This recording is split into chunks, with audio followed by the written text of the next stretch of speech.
Hi hello family, ಎಲ್ಲರಿಗೂ ಅಮ್ಮಾಸ್ ಕೈ ರುಚಿ ಚಾನಲ್ಗೆ ಸ್ವಾಗತ. ನಾವಿವತ್ತು ರವೆ ಉಂಡೆ ರೆಸಿಪಿನ ತುಂಬ ರುಚಿಯಾಗಿ ನಮ್ಮದೇ ಆದ ಶೈಲಿನಲ್ಲಿ ಹೇಗೆ ಮಾಡೋದು ಅನ್ನೋದನ್ನ ಈ ವಿಡಿಯೋ ಮೂಲಕ ತೋರಿಸ್ತಾ ಇದ್ದೀವಿ. ಈಗ ಎಲ್ಲ ಹಬ್ಬಗಳು ಕೂಡ ಹತ್ರ ಬರ್ತಾ ಇದೆ.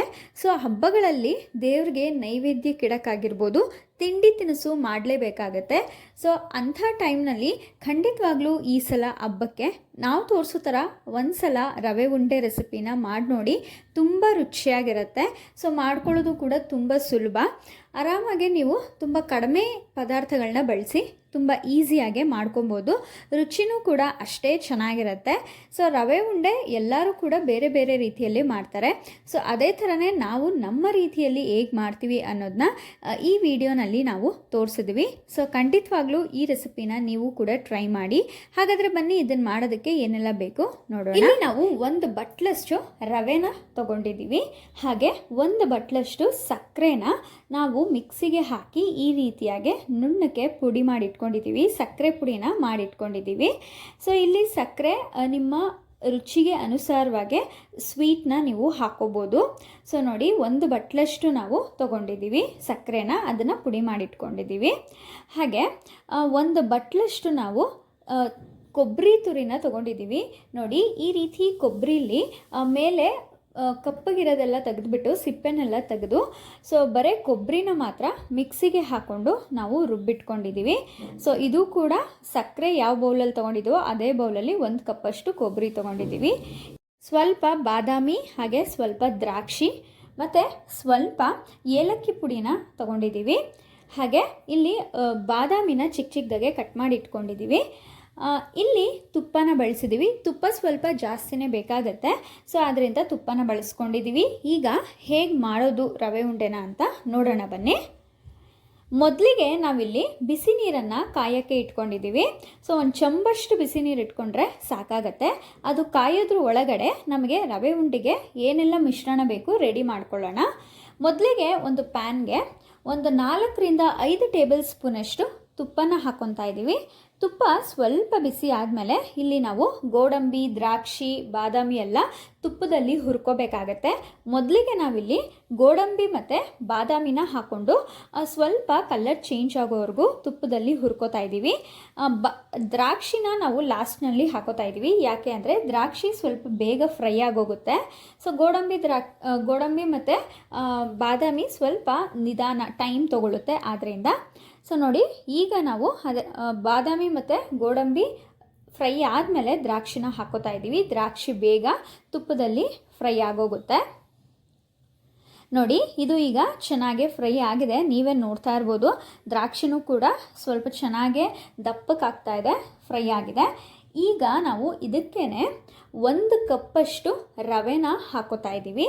ಸೊ ರವೆ ಹಾಕಿದ್ಮೇಲೆ ರವೆನೂ ಕೂಡ ಚೆನ್ನಾಗೆ ಹುರ್ಕೊಬೇಕು ತುಪ್ಪದಲ್ಲಿ. ರವೆ ಘಮ ಘಮ ಅಂತ ಸ್ಮೆಲ್ ಬರುತ್ತೆ. ಅದು ಸ್ವಲ್ಪ ಕಲರ್ ಕೂಡ ಚೇಂಜ್ ಆಗುತ್ತೆ, ಸ್ವಲ್ಪ ಕೆಂಪು ಬಣ್ಣಕ್ಕೆ ತಿರುಗುತ್ತೆ. ಅಲ್ಲಿವರೆಗೂ ನಾವು ಈ ರೀತಿಯಾಗಿ ತುಪ್ಪದಲ್ಲಿ ಹುರ್ಕೊಬೇಕು. ನೀವು ರವೆನ ಹುರ್ಕೋಬೇಕಾದ್ರೆ ಆದಷ್ಟು ಸ್ಟವ್ನ ಲೋ ಫ್ಲೇಮ್ನಲ್ಲೇ ಇಟ್ಕೊಂಡು ನೀವು ರವೆನ ತುಪ್ಪದಲ್ಲಿ ಹುರ್ಕೋಬೇಕಾಗತ್ತೆ. ನೀವೇನಾದರೂ ಸ್ಟವ್ನ ಹೈ ಫ್ಲೇಮ್ನಲ್ಲಿ ಇಡೋಕ್ಕೋದ್ರೆ ರವೆ ಸೀದೋಗ್ಬಿಡುತ್ತೆ. ಆವಾಗ ರುಚಿನೂ ಕೂಡ ಚೆನ್ನಾಗಿರಲ್ಲ, ಎಲ್ಲ ಹಾಳಾಗೋಗುತ್ತೆ.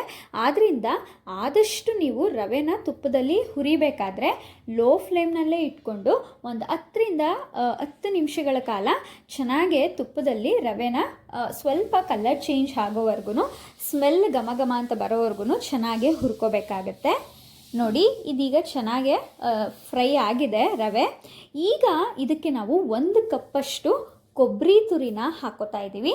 ಸೊ ಕೊಬ್ಬರಿ ತುರಿ ಹಾಕಿ ಒಂದು 5 ನಿಮಿಷಗಳ ಕಾಲ ಈ ರೀತಿ ಫ್ರೈ ಮಾಡಿಕೊಂಡ್ರೆ ಸಾಕಾಗುತ್ತೆ. ನೋಡಿ, ಕೊಬ್ಬರಿ ತುರಿ ಹಾಕೋಬೇಕಾದ್ರೆ ನಿಮಗೆ ಕೊಬ್ಬರಿ ತುರಿ ಜಾಸ್ತಿ ಇಷ್ಟ ಇದ್ದರೆ ಸ್ವಲ್ಪ ಜಾಸ್ತಿ ಹಾಕೋಬೋದು. ಇಲ್ಲಾಂದರೆ ಕಡಿಮೆ ಬೇಕು, ಇಷ್ಟ ಆಗಲ್ಲ ಅನ್ನೋರು ಕೂಡ ಸ್ವಲ್ಪ ಕಡಿಮೆನೂ ಕೂಡ ಹಾಕೋಬೋದು. ಆದರೆ ತುಂಬ ಚೆನ್ನಾಗಿರುತ್ತೆ ಕೊಬ್ಬರಿ ತುರಿ ಹಾಕೋದ್ರಿಂದ ರುಚಿ. ನೋಡಿ, ಈ ರೀತಿಯಾಗಿ ಚೆನ್ನಾಗೆ ಹುರ್ಕೊಬೇಕು.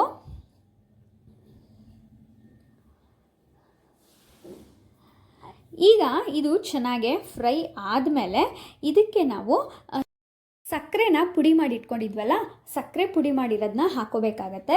ಸೊ ಇದ್ರ ಜೊತೆಗೆ ನಾವು ಏಲಕ್ಕಿ ಪುಡಿನೂ ಕೂಡ ಹಾಕೋಬೇಕಾಗತ್ತೆ. ಏಲಕ್ಕಿಲಿ ಸಿಪ್ಪೆ ಎಲ್ಲ ಬಿಡಿಸಿ ಒಳಗಡೆ ಇರುತ್ತಲ್ಲ ಅದನ್ನು ಮಾತ್ರ ಸ್ವಲ್ಪ ತಗೊಂಡು ಜಜ್ಜಿ ಹಾಕೋಬೇಕಾಗತ್ತೆ.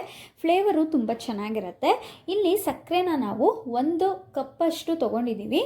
ಇಲ್ಲಿ ಸ್ವೀಟ್ ನಿಮಗೆ ಇಷ್ಟ ಆಗೋದಾದರೆ ಸ್ವಲ್ಪ ಆ ರುಚಿಗೆ ಅನುಸಾರವಾಗಿ ನೀವು ಸಕ್ಕರೆ ಪುಡಿನ ಹಾಕೋಬೋದು.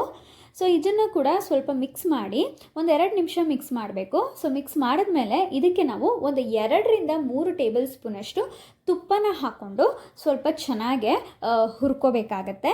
ಸೊ ಹೀಗೆ 1-2 ನಿಮಿಷ ಸ್ವಲ್ಪ ಚೆನ್ನಾಗೆ ಹುರ್ಕೊಂಡ್ರೆ ಆಗೋಗುತ್ತೆ. ಸೊ ರವೆ ಉಂಡೆ ಮಾಡೋಕ್ಕೆ ಬೇಕಾಗಿರುವಂಥ ಮಿಶ್ರಣ ರೆಡಿಯಾಗೋಗುತ್ತೆ.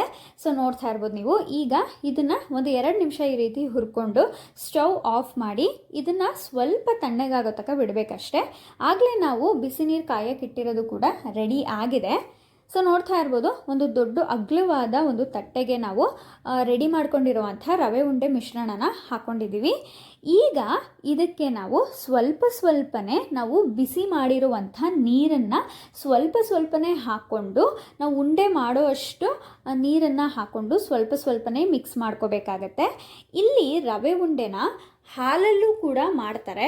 ಆದರೆ ಹಾಲನ್ನು ಬಳಸಿ ಮಾಡಿದ್ರೆ ಒಂದು ವಾರಕ್ಕೆ ಅಥವಾ ಒಂದು 3-4 ದಿನಕ್ಕೆ ಒಂಥರ ವಾಸನೆ ಬಂದಿರೋ ಥರ ಆಗುತ್ತೆ. ಸೊ ಆದ್ದರಿಂದ ನಾವಿಲ್ಲಿ ಬಿಸಿ ನೀರನ್ನು ಬಳಸ್ಕೊಂಡು ಮಾಡ್ತಾಯಿದ್ದೀವಿ. ಬಿಸಿ ನೀರನ್ನು ಬಳಸ್ಕೊಂಡು ಮಾಡಿದಾಗ ನಾವು ಸ್ವಲ್ಪ ತುಂಬ ದಿನಗಳ ಕಾಲವರೆಗೂ ಇಟ್ಕೊಬೋದು. ಇದನ್ನು ಏನು ಹಾಳಾಗೋಗಲ್ಲ. ಆದ್ದರಿಂದ ನೋಡಿ, ಈ ರೀತಿಯಾಗಿ ಸ್ವಲ್ಪನೇ ನೀರನ್ನು ಹಾಕಿ ಮಿಕ್ಸ್ ಮಾಡಿಕೊಂಡು ನಾವು ತೋರಿಸ್ತಿರೋ ಥರ ನಾವು ಉಂಡೆನ ಕಟ್ಕೋಬೇಕಾಗತ್ತೆ. ಇಲ್ಲಿ ನಿಮಗೆ ಯಾವ ಸೈಜಿಗೆ ಬೇಕೋ ಅಷ್ಟು ದೊಡ್ಡದಾಗೆ ನೀವು ರವೆ ಉಂಡೆನ ಕಟ್ಕೋಬೋದು. ತುಂಬ ಚೆನ್ನಾಗಿರುತ್ತೆ. ಆದರೆ ಇದನ್ನು ಚೆನ್ನಾಗಿ ಮಿದ್ದುಬಿಟ್ಟು ನೀವು ಚೆನ್ನಾಗಿ ಕೈನಲ್ಲಿ ಮಿತ್ಕೊಂಡು ಉಂಡೆನ ಮಾಡ್ಕೋಬೇಕಾಗತ್ತೆ. ತುಂಬ ರುಚಿಯಾಗಿ ಬರುತ್ತೆ. ನೋಡಿ, ನಾವಿಲ್ಲಿ ಮೀಡಿಯಮ್ ಸೈಜ್ಗೆ ತೋರಿಸ್ತಾ ಇದ್ದೀವಿ. ಈಗ ಅದಕ್ಕಿಂತ ಸ್ವಲ್ಪ ದೊಡ್ಡ ಸೈಜ್ನಲ್ಲಿ ತೋರಿಸ್ತೀವಿ. ನೋಡಿ, ಈ ರೀತಿಯಾಗಿ ಚೆನ್ನಾಗಿ ಉಂಡೆಗಳಾಗಿ ಮಾಡ್ಕೋಬೇಕಾಗತ್ತೆ. ನೋಡ್ತಾ ಇರ್ಬೋದು. ಆದರೆ ಹೆಚ್ಚಿಗೆ ನೀರನ್ನು ಹಾಕ್ಕೊಳ್ಳೋಕ್ಕೆ ಹೋಗಬೇಡಿ. ನೋಡಿಕೊಂಡು ನೀವು ನೀರನ್ನು ಹಾಕ್ಕೊಂಡು ಉಂಡೆ ಕಟ್ಕೋಬೇಕಾಗತ್ತೆ ರವೆ ಉಂಡೆನ. ನೋಡ್ತಾ ಇರ್ಬೋದು ಎಷ್ಟು ಚೆನ್ನಾಗಾಗಿದೆ. ಸೊ ನೀವೇ ನೋಡಿ ಉಂಡೆ ಎಷ್ಟು ಚೆನ್ನಾಗಾಗಿದೆ ಅಂತ. ನೋಡಿ, ಇಷ್ಟೇ ರವೆ ಉಂಡೆ ರೆಸಿಪಿ ರೆಡಿಯಾಗೋಯಿತು. ಸೊ ಯಾವಾಗೂ ಹಾಲಲ್ಲಿ ಮಾಡ್ತಿರ್ತೀರಾ, ಖಂಡಿತವಾಗ್ಲೂ ಈ ಸಲ ನಾವು ತೋರಿಸಿರೋ ಥರ ಬಿಸಿ ನೀರನ್ನು ಬಳಸಿ ಮಾಡಿ. ತುಂಬ ಚೆನ್ನಾಗಿರುತ್ತೆ. ಹಾಗೆ ನೀವು ತುಂಬ ದಿನಗಳ ಕಾಲನೂ ಕೂಡ ರವೆ ಉಂಡೆನ ಇಟ್ಕೊಂಡು ತಿನ್ಬೋದು. ತುಂಬ ರುಚಿಯಾಗಿರುತ್ತೆ. ಸೊ ಈ ಸಲ ಬರ್ತಿರೋವಂಥ ಗಣೇಶ ಹಬ್ಬಕ್ಕೆ, ವರಮಹಾಲಕ್ಷ್ಮಿ ಹಬ್ಬಕ್ಕೆ ಆಗಿರ್ಬೋದು, ಖಂಡಿತವಾಗ್ಲೂ ನಾವು ತೋರಿಸಿರೋ ಥರ ರವೆ ಉಂಡೆ ರೆಸಿಪಿನ ಮಾಡಿ ದೇವ್ರಿಗೆ ನೈವೇದ್ಯಕ್ಕಿಡಿ. ತುಂಬ ರುಚಿಯಾಗಿರುತ್ತೆ. ಮನೆಯಲ್ಲಿರೋರು ಕೂಡ ಎಲ್ಲ ತುಂಬ ಇಷ್ಟಪಟ್ಟು ತಿಂತಾರೆ. ಈ ರೆಸಿಪಿ ನಿಮಗೆಲ್ಲ ಇಷ್ಟ ಆಗಿದೆ ಅಂತ ಭಾವಿಸ್ತೀನಿ. ಇಷ್ಟ ಆಗಿದರೆ ಅಮ್ಮಾಸ್ ಕೈ ರುಚಿ ಚಾನಲ್ನ ಸಬ್ಸ್ಕ್ರೈಬ್ ಮಾಡ್ಕೊಳ್ಳಿ. ಹಾಗೆ ಲೈಕ್, ಶೇರ್, ಕಮೆಂಟ್ ಮಾಡಿ.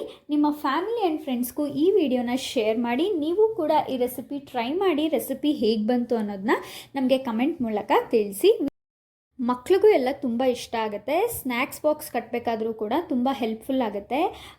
ಯಾಕಂದರೆ ಅವ್ರು ಸ್ನ್ಯಾಕ್ಸ್ಗೆ ಕಟ್ಟಬೇಕಾದ್ರೆ ತುಂಬ ದಿನಗಳ ಕಾಲ ಒಂದು ಸಲ ಮಾಡಿ ಇಟ್ಕೊಂಡ್ರೆ ಒಂದು 15-20 ದಿನಗಳ ಕಾಲ ಸ್ಟೋರ್ ಮಾಡಿ ನೀವು ಬೇಕಾದಾಗ ಸ್ನ್ಯಾಕ್ಸ್ಗೆ, ಈವ್ನಿಂಗ್ ಟೈಮ್ ಸ್ನ್ಯಾಕ್ಸ್ಗೆ ತಿನ್ಬೋದು. ಆದ್ದರಿಂದ ಈ ವಿಡಿಯೋ ನೋಡಿದ್ದಕ್ಕಾಗಿ ಎಲ್ಲರಿಗೂ ಧನ್ಯವಾದಗಳು.